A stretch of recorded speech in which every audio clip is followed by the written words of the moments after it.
যেমন বড় মাছের মাথা তেমনই স্বাদের একটা তরকারি শিমের বিচি। হ্যালো ভিউয়ার্স, আসসালামু আলাইকুম। চলুন তাহলে দেখা যাক আমি শিমের বিচির মজার এই তরকারিটা কিভাবে রান্না করছি। প্রথমে আমি শিমের বিচিগুলাকে একটা বোলে নিয়ে নিলাম, নিয়ে আমি কিছুক্ষণ পানি দিয়ে ভিজিয়ে রাখলাম। আর মনে মনে ভাবতেছিলাম যে শিমের বিচিগুলো আমি কতক্ষণ যাবত এগুলো ছিলবো। ছিলতে ছিলতে প্রায় অনেক সময় লেগে যাবে। যাক ভাগ্যিস আমার আব্বু আসছিল, তো বাপ বেটি মিলে শিমের বিচিগুলা সুন্দর করে ছিলে নিলাম। অনেকদিন ধরে ভাবতেছিলাম যে কাতল মাছের এই বড় মাথাটা দিয়ে আমি কি রান্না করব। ভাবতে ভাবতে আজকে যখন শিমের বিচি সামনে পেলাম, তো ভাবলাম যে শিমের বিচিগুলা দিয়ে রান্না করে ফেলি। আর এটাকে আমি হলুদ মরিচ লবণ দিয়ে ভালো করে মেখে নিচ্ছি। আর আজকে মাথাটাকে আমি কাটি নাই, একদম আস্ত রেখে দিয়েছি।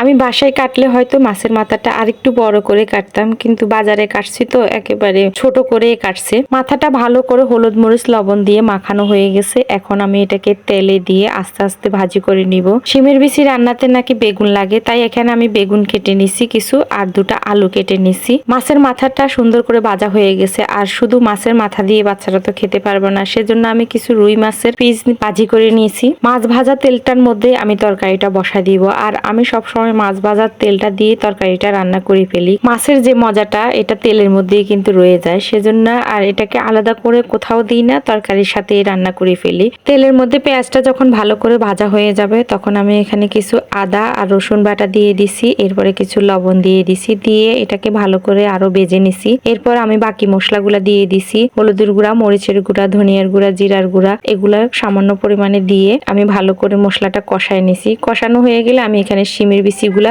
ভেজে নিচ্ছি। শিমের বিচির সাথে আমি আলুটা দিয়ে দিলাম। আলুটা সিদ্ধ হতে সময় লাগবে, তাই শিমের বিচির সাথে এটাকে ভালো করে ভেজে নিচ্ছি। আর এভাবে ভালো করে ভেজে নিলে দেখা যাবে যে যদি শিমের বিচির ভিতরে একটু ভাবসা গন্ধ থাকে সেটাও কিন্তু চলে যাবে। প্রায় অনেকক্ষণ যাবত আমি শিমের বিচি আর আলুটাকে ভালো করে তেলের মধ্যে ভেজে নিছি। এরপর আমি এখন এখানে পানি দিয়ে দিব, সেজন্য বেগুনটাকেও দিয়ে দিলাম। বেগুনটা দিয়ে আরো কিছুক্ষণ কষিয়ে নিলাম। কষানো হয়ে গেলে তারপর আমি এখানে পানি দিয়ে দিচ্ছি পরিমাণ মতো।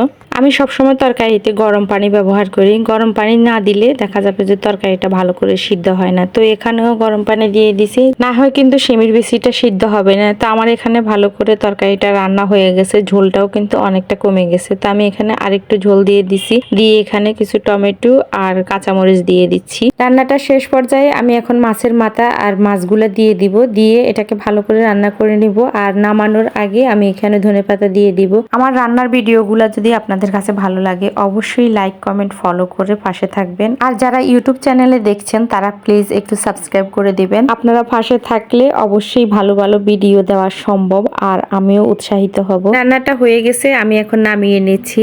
আর এই রান্নাটা আমার ছেলেরও অনেক পছন্দ করছে, তো দুপুরের জন্য বেড়ে নিচ্ছি আর খেতে বসে যাব। তো সবাই ভালো থাকবেন, সুস্থ থাকবেন। আজকের মতো ভিডিওটাই পর্যন্ত। আল্লাহ হাফেজ।